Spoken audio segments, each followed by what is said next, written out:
पाठ 9 सच्ची कबू कथा। पाठ प्रवेश। दूसरों के जीवन में खुशियां भरने का सुख अनुपम होता है, यह इस सत्य कथा में बताया गया है। पशु पक्षी भी संवेदनशील होते हैं।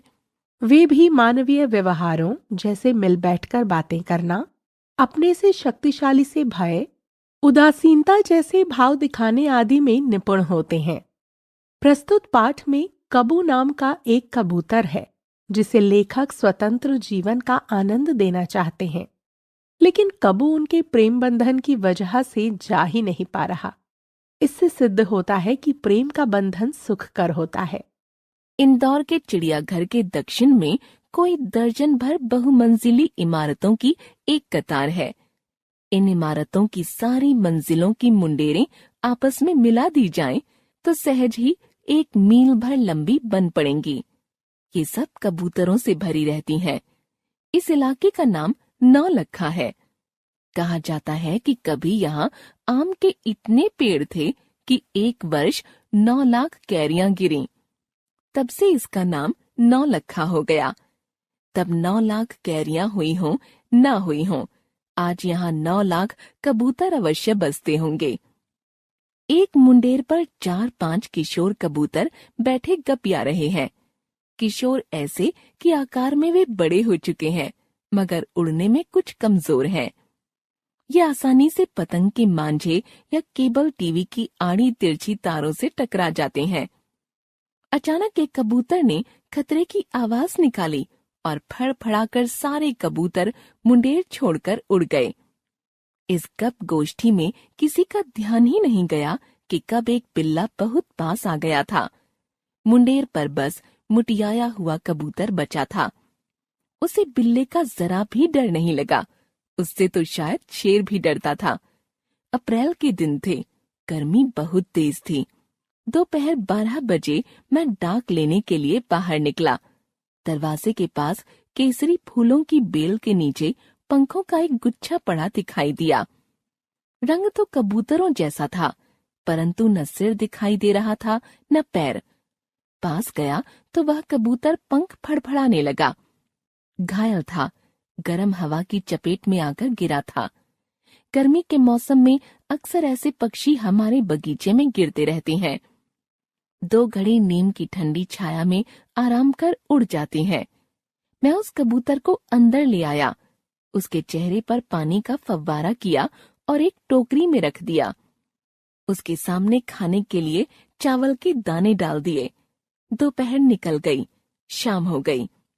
वह गर्दन जमीन पर टिकाए यूं ही बैठा रहा, न कुछ खाया न कुछ पिया। घर में सबकी यही राय बनी कि आज की रात इसे और आराम करने दिया जाए। सुबह टोकरी का ढक्कन खोल कर देखा तो कबूतर को वैसे ही सिर जमीन पर उल्टा टिकाए टुकुर टुकुर ताकता पाया। आखिर इसकी गर्दन इतना बल कैसे खा गई थी? हाथ लगाया तो वह थरथराकर 2 कदम इधर 2 कदम उधर खिसका। मरीज को अभी और आराम की आवश्यकता थी। दूसरी पूरी दोपहरी भी उसने कमरे की ठंडक में काटी। शाम को उसे जानवरों के डॉक्टर को दिखाया गया।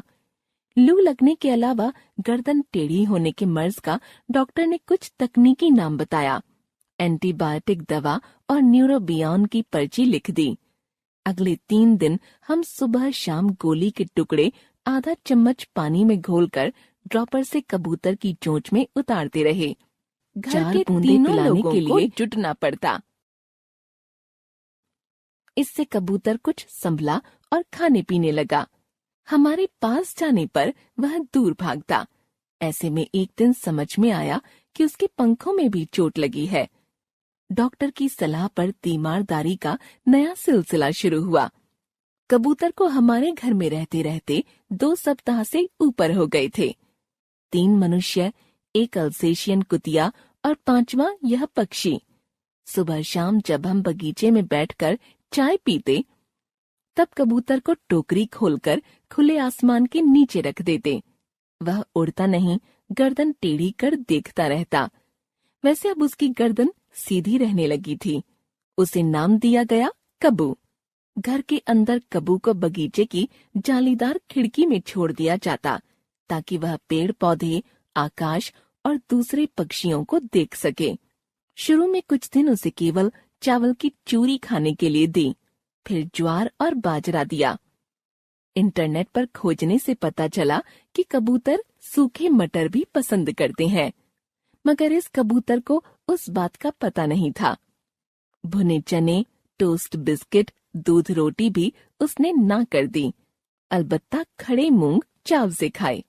हमारी पालतू अल्सेशियन रैना पर हमें भरोसा था कि वह कबू को कोई नुकसान नहीं पहुंचाएगी। शरीर से भारी भरकम होने के कारण पड़ोसी उसे शेर कहते थे। कबू के कारण मोटी रैना को नया नाम मिला, गबू। कबू और गबू एक ही कमरे में साथ साथ रह लेते। गबू स्वभाव से इतनी गऊ है कि कबू यदि उसके पास चला जाता तो वह खुद दूर हट जाती है। साथ ही कूं-कूं की आवाज से हमें बता भी देती है। कबू की तबीयत सुधरने लगी। वह घूम घूम कर घर का कोना कोना देखने लगा।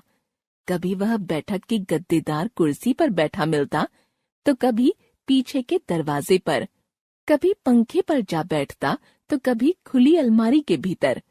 बाहर वाले कमरे में पिताजी के सिर का एक शिल्प रखा है। पिताजी का प्रकृति प्रेम ध्यान में रखते हुए उसे बाहर बगीचे में होना चाहिए था। कबू शिल्प पर जा बैठता और बीट कर देता।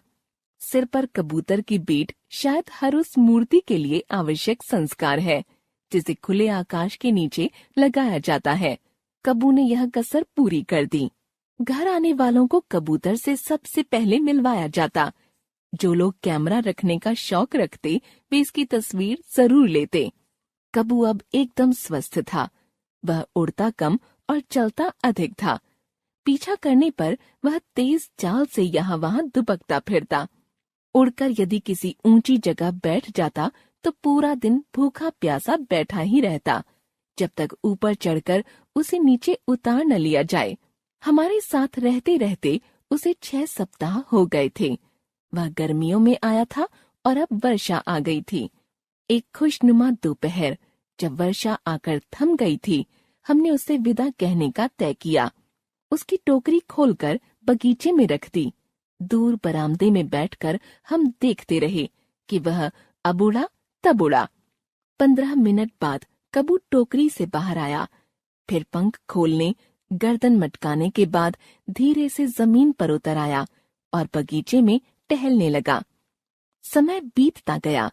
कबू को वहीं मजा आने लगा। आखिर उकताकर हमने उसे फिर से टोकरी में रखा और घर के अंदर ले आए। कहीं बिल्ली आ गई तो यह चलता ही रहेगा। दिन ढलते कहीं ऊंची डाल पर बैठ गया तो भूखा प्यासा बैठा ही रहेगा, यह सोचते हुए कि अभी कोई आकर उतार ले जाएगा और दुलार कर चुग्गा पानी देगा। चाय की मेज पर बैठे बैठे हमने उन सारी घटनाओं की कल्पना कर डाली। यदि कबू अभी उड़ जाता तो क्या होता? 2 महीने हो गए, कबू हमारे साथ ही है। जमीन पर चलने वाले हम एक पंछी को उड़ना सिखा रहे हैं। लेखक दिलीप चिंचालकर।